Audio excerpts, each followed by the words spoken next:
It sort of steps in, everything's on a process and you've got to take these steps. Well, you don't got to, but you know, people generally take these steps forward at a rate. You can't push them further, you've got to let the process evolve. And it does happen for all of us. You think it won't, but it will. But if we can then do access to that, what we can do is get a HD 720 webcam that will fit into the boxes, and that allows people to do those group meetings. What it also does is it allows us to target regional areas, because one of the big problems with regional areas, they don't have access to good supports. Going back to the question. An area I don't think you really thought around where this is going to be quite beneficial is inside corrective services. What are corrective services? Oh, like jails. Jails, yeah. Well, that's true too. Like we have 40,000 prisoners currently in jails in New South Wales, in Australia. That's very true. Right? Through a group called Justice Action, we've just run a really big campaign where in New South Wales they've actually conceded that having computers in jails are going to be a benefit. Yeah. Now with what, I mean, I haven't said anything about this yet, but because part of what's happening is I'm expanding your brain around some of the possibilities. No, look, go for it. Yeah, it's not all just a me show. Like, no, it's not. No. Let's keep going. Yeah, no, I know. But, yeah. But that's, you know, that's just something additional to think about. And I mean, no, that's massive. And where that your second one there, your recovery radio, I mean, that's just like unbelievable where that's going to end up. Well, you could also, this whole thing, you could expand into not just prisons, but like psych wards as well, and et cetera, et cetera. Exactly. So it does really expand things. Yeah. I suppose given that it's been mentioned, that might be sort of prompting you to go to recovery radio. But with the recovery radio, a while back I was looking at a project called Hopestown, and I just never got it off the ground, but one of the things was a radio show. Because I think that a lot of us have something to say, and a lot of us have something that we're doing, and even if it's got nothing to do with mental health. Well, you know, like I've got a mate who was in the system, and he was just really good at cars, and he never really voiced it with anyone, but he's just really bloody good at it. And he could hypothetically, in this scenario, put in a write-up into the station and be able to do a show on cars, you know, and how to fix your car. Now, a lot of people find that helpful. Some people wouldn't, but that's okay, they don't have to listen to the time slot. And you could also run so many other things, so people could put in an option there to run their own time slot. It'd be 24 hours a day, 7 days a week. You know, I don't know how many hours that is, but it's a lot. So 168 hours. You've obviously worked a full week. 7,000. 7,000, you've obviously worked a full week and counted it down until that week was over. So that's what I find when people remember those numbers. They've been there going, oh shit, only one more day of work to go. That's long distance truck driving before they actually brought in some of the rules around road books. Oh yeah. I understand that. Taco cards. They still dodge them a bit.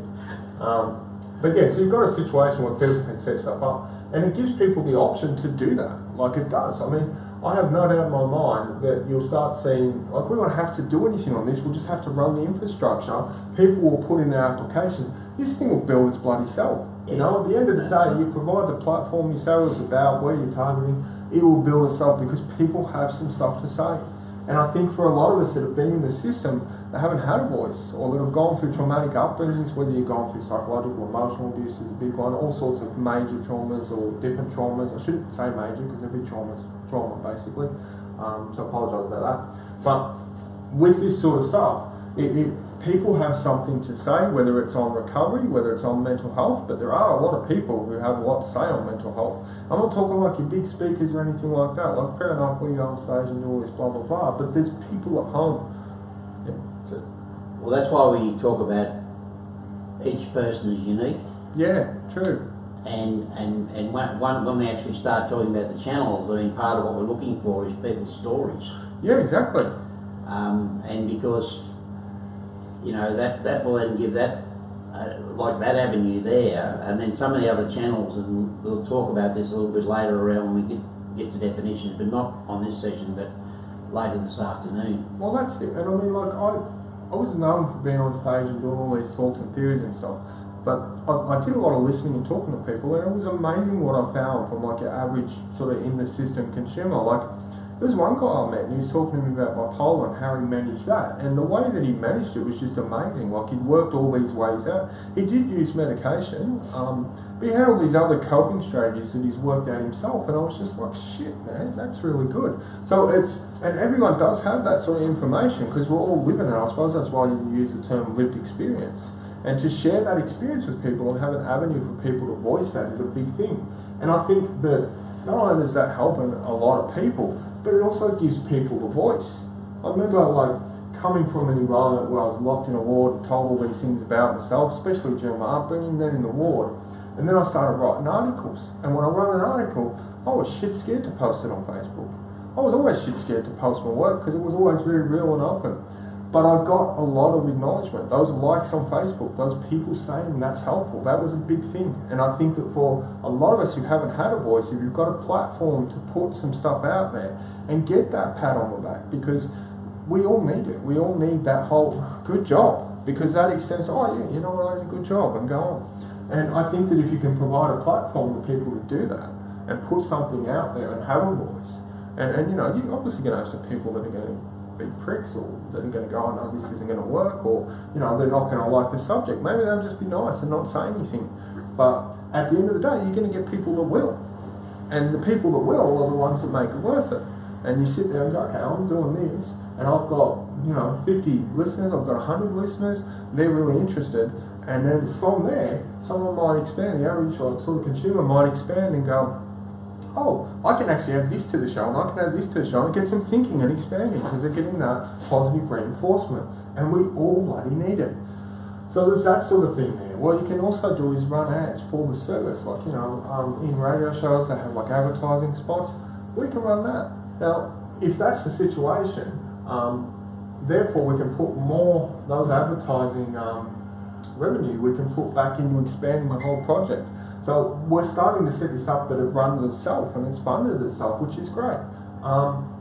You can also do like a 4-day video conference. I mean, if you think about like the Intervoice conference or any main conference, like there's one in Kansas, I think, in June in America. I don't know how many people can get to that conference.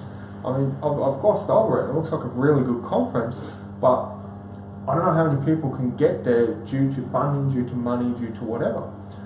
So what you can then do is you can actually set up a digital ticket, and people can attend that conference via video, and they can watch it, have a live streaming, have like an online thing. Because with your conferences, you've usually got like your I think I crossed it out, but you've usually got like your different pricing structures. Like you've got your consumer, your early bird, you've got your working consumer, you've got your mental health worker, and then you've also got like your carer or parent or friend or whatever. I think they're all carers, and they're all different pricing structures.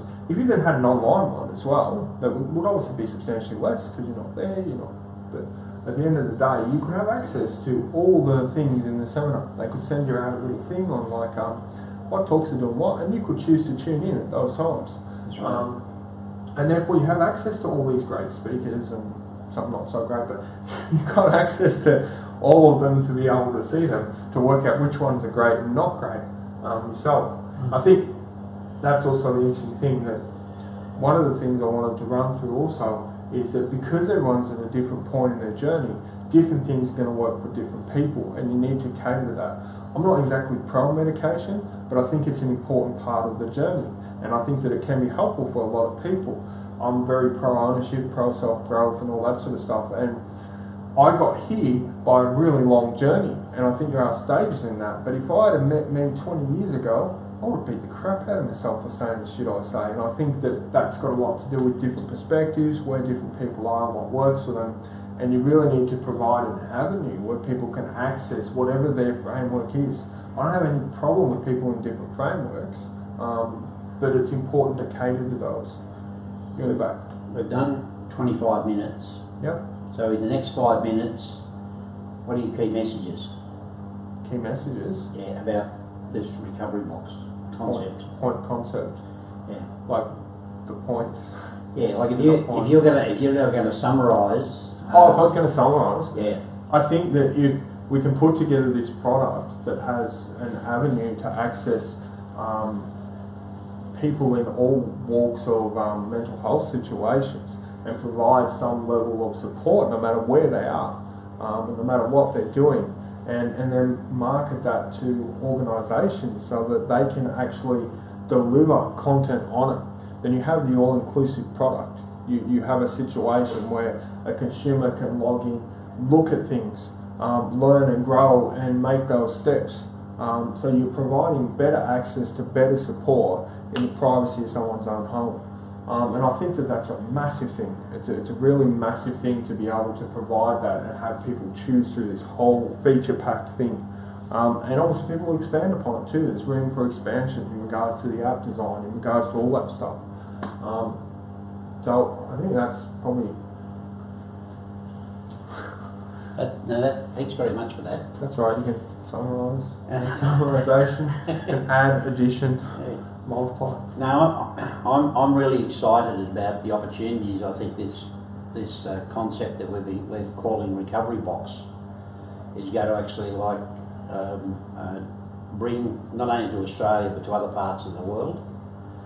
And I think, when you talk about legacies, I think in another 20 years' time when we look back, and like today's the 2nd of March 2018.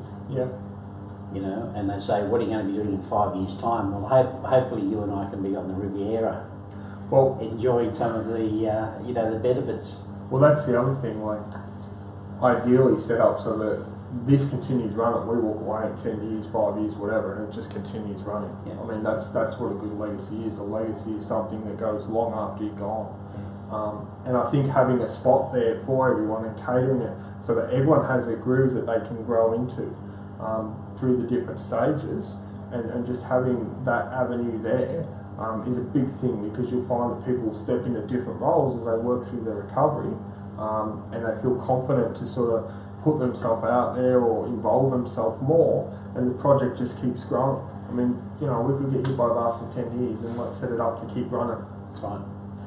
I'm a pretty hard taskmaster, and so this afternoon I'm going to be getting you focused on looking at that background document that I've done a little bit of work on, see if those domains match up with what you're thinking with this. Okay. But more will be revealed. Okay. I'm a pretty stubborn person and defiant, and I don't know the meaning of the word focus unless I'm hyper-focused, so I wish you the best of luck with that. Let the battle begin.